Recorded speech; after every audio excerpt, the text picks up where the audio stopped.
In the ancient city of Isfahan, a man stood trembling over his wife. She lay motionless on the cold floor, the victim of a brutal, unintended rage. Panic gripped his heart like a vice as he imagined her vengeful relatives seeking blood for blood.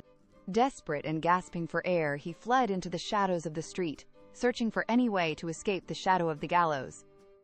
He found a close acquaintance standing by a street corner and confessed his sin.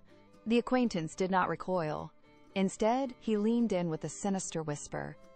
"Invite a young man to your home," he suggested. "Kill him and place his head beside your wife. Tell her kin you caught them in a forbidden embrace and acted in a righteous fury." The man nodded, his soul stained by this new, calculated evil. Hours passed beneath the scorching sun. The man waited by his doorway until a handsome youth walked down the street. With a deceptive smile, the man beckoned him inside and bolted the heavy oak door.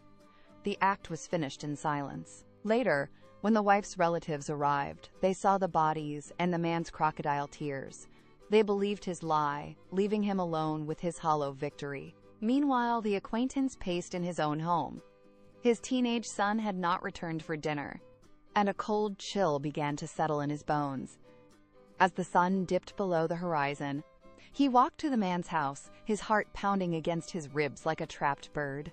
He asked with a trembling voice if the plan had been carried out. The man, proud of his escape, led him to the darkened room.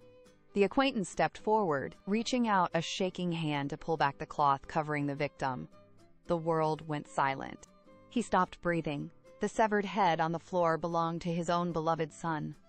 The very pit he had dug for another had opened wide to swallow his own flesh and blood.